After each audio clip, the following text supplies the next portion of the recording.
मंगल भुआला, तू समेत कहीं कहीं निज नामा, लगे करन सब दंड प्रभावा। महाराज बचा क्या था, हमने तो महाराज क्या परेशान रहा। देखिए भगवान परशुराम जी जिस समय मिथिला में पहुंचे तो जितने राजा हैं मारे डर के, ऐसा नहीं इच्छा से नहीं, डर के कारण। पितु समेत कहीं कहीं निज नामा, लगे करन सब दंड प्रणामा। मारे डर के प्रणाम करने लगे। राजा जनक आए। राजा जनक की ओर देखा कि आखिर मिथिला में इतनी राजाओं की भीड़। अरे पहले विद्वान मिलते थे मिथिला में, आज राजा लोग इतना काहे इकट्ठा है। बहुर वियोग की विदेह सन, कहब काहे अति भीड़, पोछत जान अजान जिन, व्याप्यु कोप शरीर।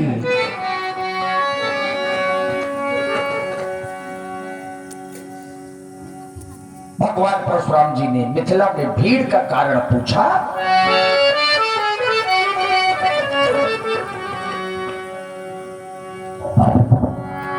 देवता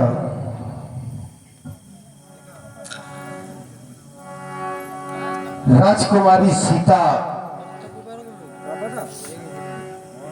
का स्वयंवर का अंतिम दिवस है और इसी उपलक्ष्य में ये समस्त महिपाल यहां मिथिला महिमंडल में एकत्रित हुए। एक बार मैं अन्यत्र किसी कार्य से राजमहल से बाहर चला गया था और हे देवता, उसी समय ये बालिका अपनी सखियों के साथ उस पावन पुनीत मंजुक मंदिर में पहुंच जाती है और एक ऐसा कौतुक हो गया दीन बंधु कि सीता ने उठा लिया अजगर। फिर क्या हुआ?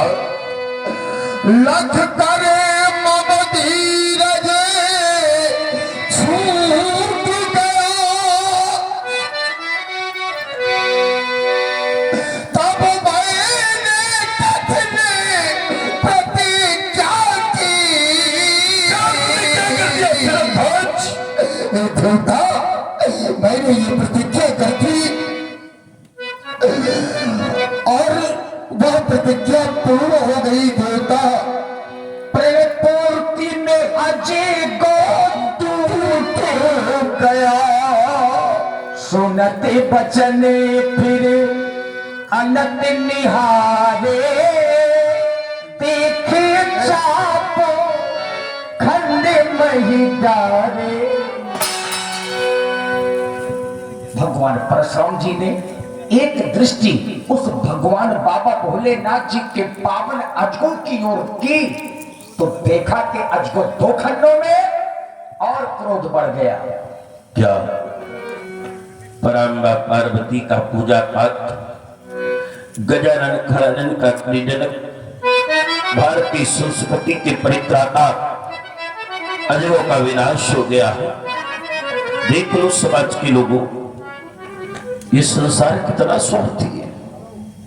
जब तक काम के थे इनके स्वार्थ की सिद्धि थी, तब तक इनकी पूजा की जाती थी, आरती उतारी जाती थी, पुष्प चढ़ाए जाते थे। लेकिन आज जब स्वार्थ की सिद्धि हो गई तो तोड़ करके पृथ्वी पर फेंक दिया गया। एक बात को इसी अजगों के माध्यम से अपने जीवन के बारे में भी सोच लेना, क्योंकि जो दशा जिनकी हुई है एक दिन यही दशा आप सबकी होनी है। जब तक काम के हो तो बड़ी पूजा है, बड़ा सम्मान है, बड़ा ध्यान है, और जहां बिना काम के हुए तो कोई ध्यान देने वाला, यही संसार है। आप संसार के लिए मर जाओ, मिट जाओ, कुछ भी करो, लेकिन ये संसार आपका होने वाला नहीं। अरे समाज का कितना भी गरीब से गरीब व्यक्ति हो, उसका भी जब देहावसान हो जाता है तो उसके घर के लोग, घर में कोई नहीं होता तो परिवार के लोग, कदाचित परिवार में भी कोई नहीं होता तो उसके गांव के लोग उसे एक वस्त्र का टुकड़ा देते हैं और गंगा तट तक, यमुना तट तक ले जाकर के उसका अंतिम संस्कार करते हैं। पर अरे स्वार्थी नृपाल सिरध्वज, नहीं तुमने आदरणीय अजगो के लिए वस्त्र का टुकड़ा दिया और न ही इनका अंतिम संस्कार किया, न ही कोई शोक संवेदना ज्ञापित की। प्यारे अजगो, मैया पूछेगी धनुष दशा कैसी, परशुराम मिथिला में अजगो कैसा है, क्या कहकर के बताऊंगा। और इसी प्रस्तुति में आप है हमारे Bundeli mix program YouTube channel के संचालक भाई शिवपाल जी की ओर से 51 पुष्पमुद्राएं भगवान परशुराम जी के चरणों में, 51 पुष्पमुद्राएं व्यासपीठ के लिए और 51 पुष्पमुद्राएं महाराज जनक जी के चरणों में समर्पित है। साधुवाद। पार्वत्या निज भरतुरायुधमिदं म्लानं यदभ्यर्चितं निर्मोकेन च वासुकेन बलितं यत् सादरं नन्दिना तुनमगा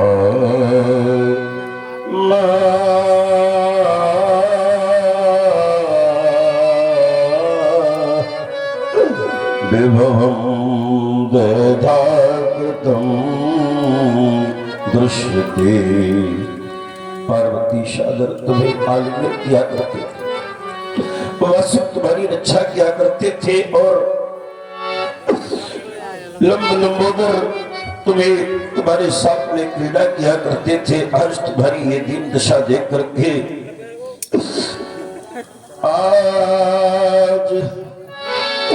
आज गौखंड लख कर ये हृदय फटता हमारा,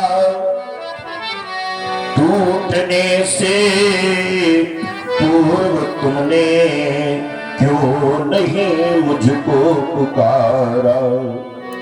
आज भारत भूमि नैराश्यतम है छा गया, और मानो बच्च पर ये कौन वज्र चला गया। आशा कमलनी पर तुषारा पात क्यों ढाया गया, मैं ज्योति गगन में क्यों प्रवेदन छाया गया। आज मानवता फटक कर रो पड़ी बन में सहारा, टूटने से पूर्व तुमने क्यों नहीं मुझको पुकारा। देखिए भगवान परशुराम जी का क्रोध दुगना हो गया और इसीलिए महान शोक अतिविष बोले बचन कठोरा, कहूँ जड़ जनक धनुष के ही तोड़ा। बोल सिरध्वज, किसने तोड़ा अजगो प्रण, ये धनुष का खंड किसने किया? अगर नहीं बता सकते हो तो दिखाओ, वेग दिखाओ। वेग दिखाओ मोड़ नत आजू, उलट हो मही जहाँ लग तब राजू। थोड़े वाले को शीघ्रता से दिखाओ, नहीं तो जहाँ तुम्हारा राज्य है वहां तक की धरती लड़ दूंगा, चला धरती लड़ दूंगा। इतना क्रोध जो दुष्ट राजा है वो परशुराम जी का क्रोध देख देख करके मन ही मन तो प्रसन्न हो रहे हैं कि अच्छा ही तो हुआ जो धनुष हम नहीं तोड़ पाए हैं, अगर तोड़ दिया होता तो आज निश्चित मारे जाते। कुछ राजा ये सोच सोच करके प्रसन्न है, लेकिन सब डरे हैं ऐसा भगवान राम जी ने जाना, तो अब भगवान राम स्वयं आगे आ गए। सभय बिलो के लोग सभी जान जान की भीड़ है गए ना हर्ष विषाद कछु बोले श्री रघुबीर।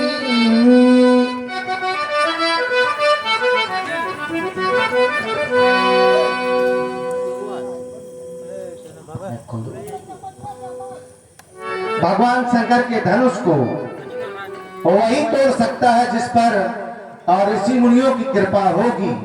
महामुनि, धनुष तोड़ने वाला आपका कोई दास ही होगा।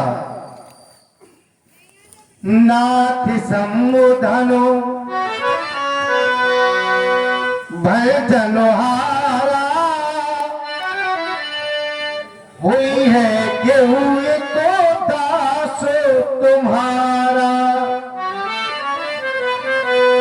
आयुष काहे कहिए किन मोही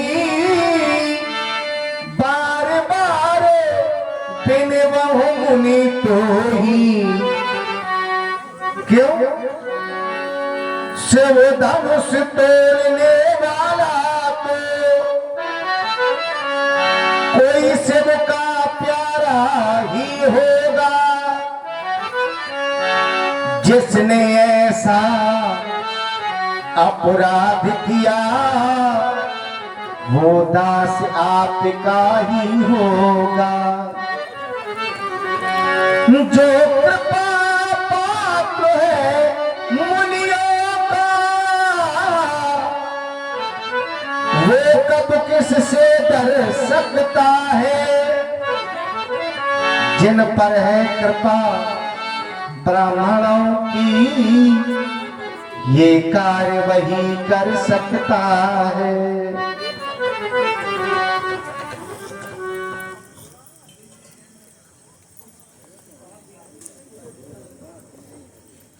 यह कार्य वही कर सकता है जिन पर ब्राह्मणों की कृपा हो। महाराज, क्या ऐसा ही है? क्या यह ब्राह्मणों की कृपा है? राम धनुष तोड़ने वाला हमारा दास नहीं हो सकता। और इसी सुंदर प्रस्तुति में आप हैं हमारे बुंदेली मिक्स प्रोग्राम के संचालक श्री शिवपाल जी, जिनके 1 लाख से अधिक सब्सक्राइबर हैं ग्राम करही से। उनकी ओर से 100 पुष्प मुद्राएं भगवान राम जी के चरणों में। ये कार्य वही कर सकता है। बहुत बहुत धन्यवाद।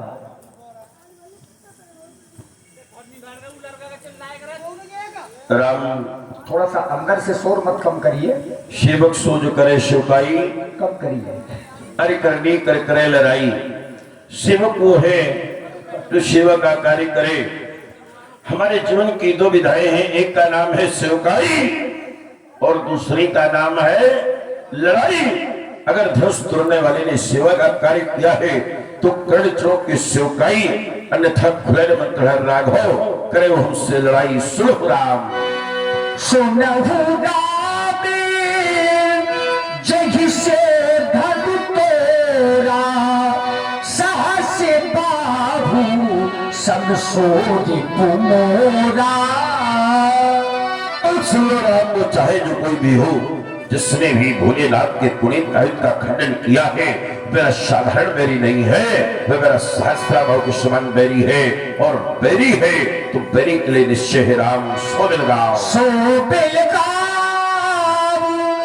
बिहारी समाजा न तुम्हारे जय है सब राजा।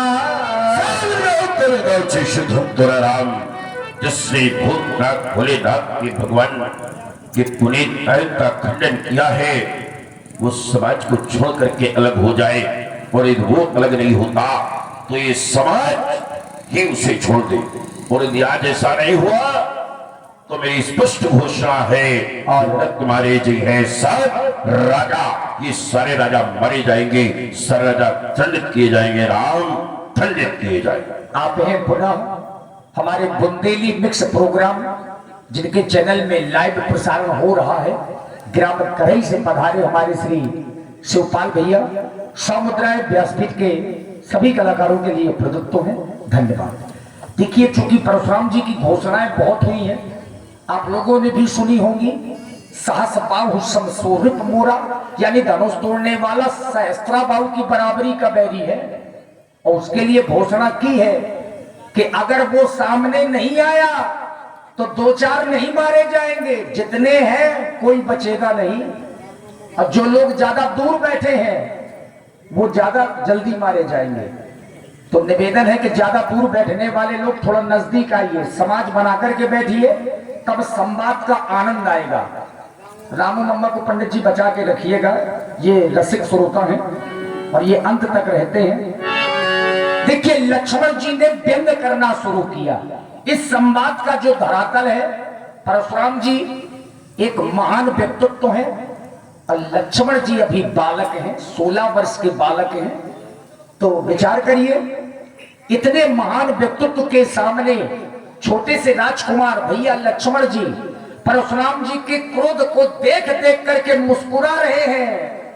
और जहां परशुराम जी ने देखा कि ये बालक मुस्कुरा रहा है, इसका मतलब है कि ये बालक उद्दंड है और मेरा अपमान कर रहा है। सुनी मुनि बचनो लखन मुस्काने, बोले परशु धर ही अपमाने। सुनी मुनि बचनो। आइए अब यहीं से सुंदर संवाद आप लोग श्रवण करें। ज्ञानी को ज्ञानी मिले तो ज्ञान सवाई होए, मूर्ख को ज्ञानी मिले तो पद लड़ाई।